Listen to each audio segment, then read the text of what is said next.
Chapter 2. A Queen of Hearts. I wakened shortly after sunrise. The pale May sunshine was showering through the spruces, and a chill, inspiring wind was tossing the boughs about. "Felix, wake up," I whispered, shaking him. "What's the matter?" he murmured reluctantly. "It's morning. Let's get up and go down and out. I can't wait another minute to see the places Father has told us of." We slipped out of bed and dressed. Without arousing Dan, who was still slumbering soundly, his mouth wide open and his bedclothes kicked off on the floor. I had hard work to keep Felix from trying to see if he could shy a marble into that tempting, open mouth.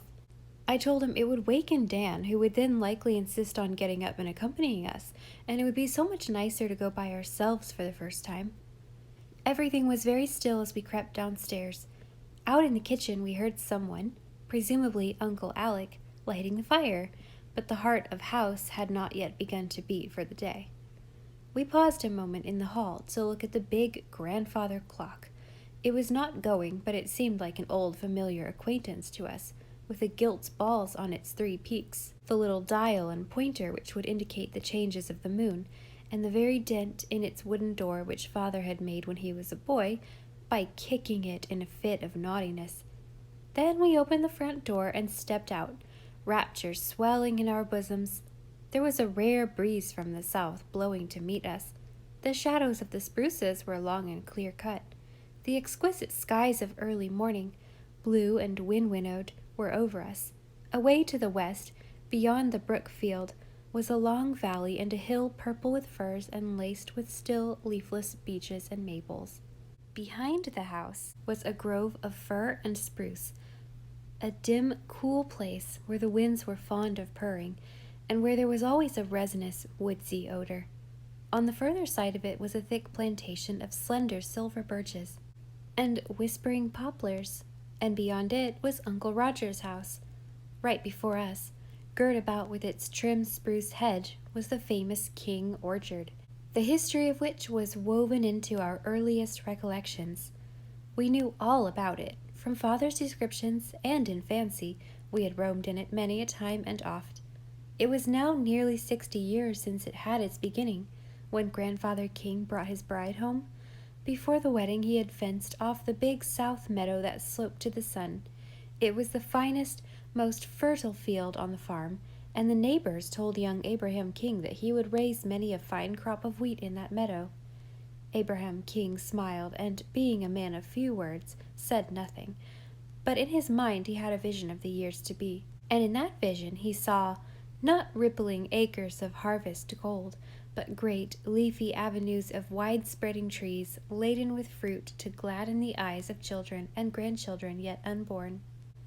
It was a vision to develop slowly into fulfillment. Grandfather King was in no hurry. He did not set his whole orchard out at once, for he wished it to grow with his life and history, and be bound up with all of good and joy that should come to his household. So the morning after he had brought his young wife home, they went together to the south meadow and planted their bridal trees. These trees were no longer living, but they had been when Father was a boy, and every spring bedecked themselves in blossom as delicately tinted as Elizabeth King's face when she walked through the old south meadow in the morn of her life and love. When a son was born to Abraham and Elizabeth, a tree was planted in the orchard for him. They had 14 children in all, and each child had its birth tree. Every family festival was commemorated in like fashion, and every beloved visitor who spent a night under their roof was expected to plant a tree in the orchard. So it came to pass that every tree in it was a fair green monument to some love or delight of the vanished years, and each grandchild had its tree there also set out by Grandfather when the tidings of its birth reached him. Not always an apple tree, perhaps it was a plum, or cherry, or pear, but it was always known by the name of the person for whom or by whom it was planted, and Felix and I knew as much about Aunt Felicity's pears, and Aunt Julia's cherries, and Uncle Alec's apples, and the Reverend Mr. Scott's plums, as if we had been born and bred among them. And now we had come to the orchard. It was before us. We had only to open that little whitewashed gate in the hedge, and we might find ourselves in its storied domain. But before we reached the gate we glanced to our left, along the grassy spruce-bordered lane which led over to Uncle Roger's. And at the entrance of that lane we saw a girl standing, with a gray cat at her feet. She lifted her hand and beckoned blithely to us, and, the orchard forgotten, we followed her summons, for we knew that this must be the Story Girl, and in that gay and graceful gesture was an allurement not to be gainsaid or denied. We looked at her as we drew near with such interest that we forgot to feel shy. No, she was not pretty. She was tall for her 14 years, slim and straight. Around her long, white face, rather too long and too white, fell sleek, dark brown curls, tied above either ear with rosettes of scarlet ribbon. Her large, curving mouth was as red as a poppy, and she had brilliant, almond-shaped hazel eyes. But we did not think her pretty. Then she spoke. She said, "Good morning." Never had we heard a voice like hers. Never in all my life since have I heard such a voice. I cannot describe it. I might say it was clear. I might say it was sweet. I might say it was vibrant and far-reaching and bell-like. All this would be true, but it would give you no real idea of the peculiar quality which made this Story Girl's voice what it was. If voices had color, hers would have been a rainbow. It made words live. Whatever she said became a breathing entity, not a mere verbal statement or utterance. Felix and I were too young to understand or analyze the impression it made upon us, but we instantly felt at her greeting that it was a good morning, a surpassingly good morning, the very best morning that had ever happened in this most excellent of worlds. "You are Felix and Beverly," she went on, shaking our hands with an air of frank comradeship which was very different from the shy, feminine advances of Felicity and Cecily. From that moment we were as good friends as if we had known each other for 100 years. "I am glad to see you. I was so disappointed I couldn't go over last night. I got up early this morning, though, for I felt sure you would be up early, too, and that you'd like to have me tell you about things. I can tell things so much better than Felicity or Cecily. Do you think Felicity is very pretty?" "She's the prettiest girl I ever saw," I said enthusiastically, remembering that Felicity had called me handsome. "The boys all think so," said the Story Girl, not, I fancied, quite well pleased. "And I suppose she is. She is a splendid cook, too, though she is only 12. I can't cook. I am trying to learn, but I don't make much progress. Aunt Olivia says I haven't enough natural gumption ever to be a cook. But I'd love to be able to make as good cakes and pies as Felicity can make. But then, Felicity is stupid. It's not ill-natured of me to say that. It's just the truth, and you'd soon find it out for yourselves. I like Felicity very well, but she is stupid. Cecily is ever so much cleverer. Cecily's a dear, so is Uncle Alec, and Aunt Janet is pretty nice, too." "What is Aunt Olivia like?" asked Felix. "Aunt Olivia is very pretty. She is just like a pansy, all velvety and purpley and goldy." Felix and I saw, somewhere inside of our heads, a velvet and purple and gold pansy woman, just as the Story Girl spoke. "But is she nice?" I asked. That was the main question about grown-ups.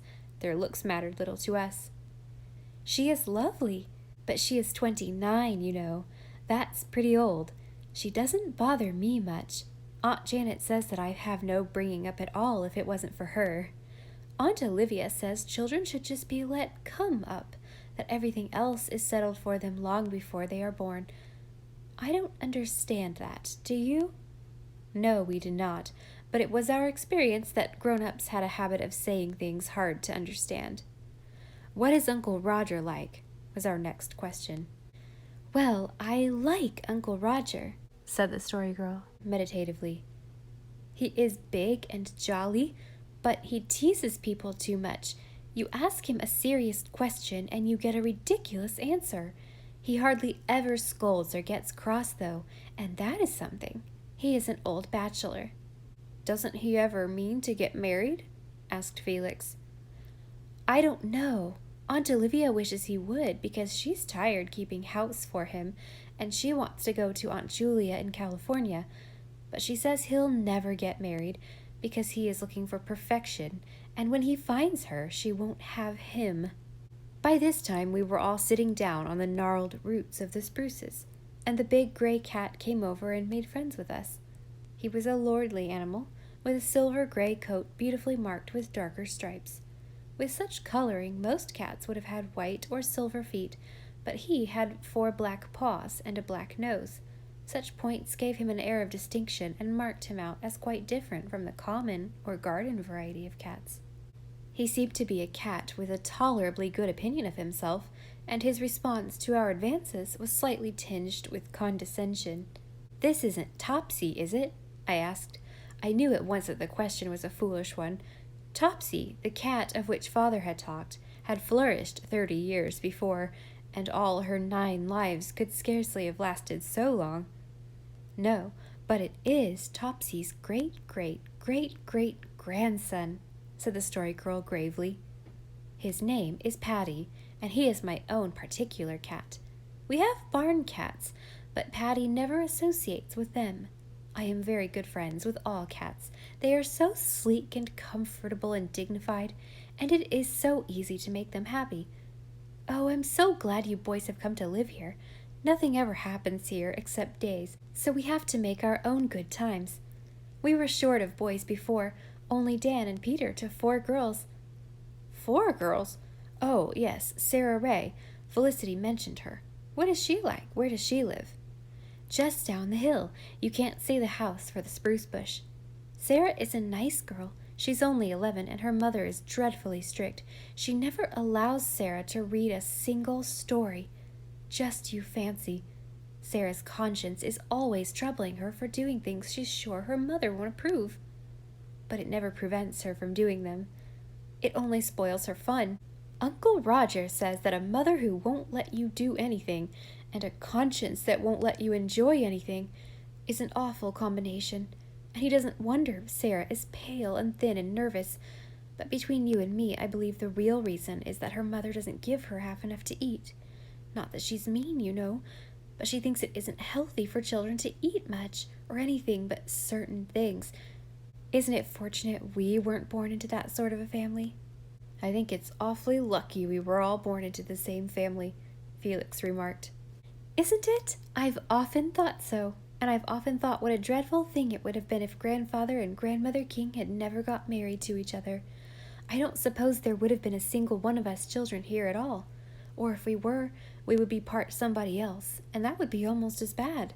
When I think it all over, I can't feel too thankful that Grandfather and Grandmother King happened to marry each other when there were so many other people they might have married." Felix and I shivered. We felt suddenly that we had escaped a dreadful danger, the danger of having been born somebody else. But it took the Story Girl to make us realize just how dreadful it was, and what a terrible risk we had run years before we, or our parents either, had existed. "Who lives over there?"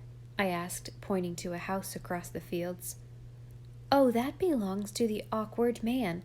His name is Jasper Dale, but everybody calls him the Awkward Man, and they do say he writes poetry. He calls his place Golden Milestone. I know why, because I've read Longfellow's poems. He never goes into society because he is so awkward. The girls laugh at him and he doesn't like it.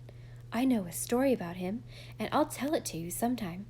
"And who lives in that other house?" asked Felix, looking over the westering valley where a little gray roof was visible among the trees.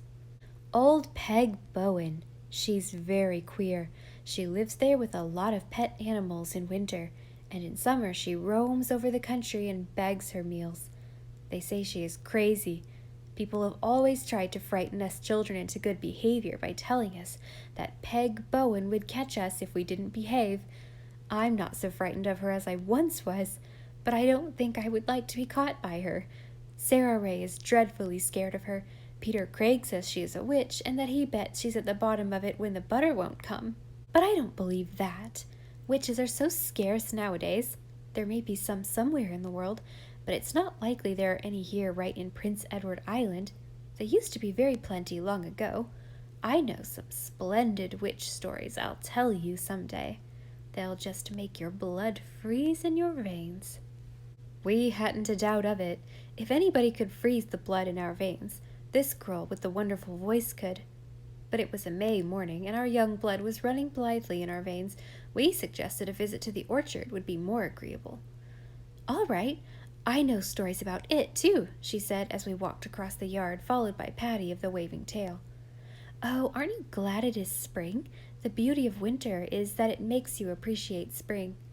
The latch of the gate clicked under the Story Girl's hand, and the next moment we were in the King orchard.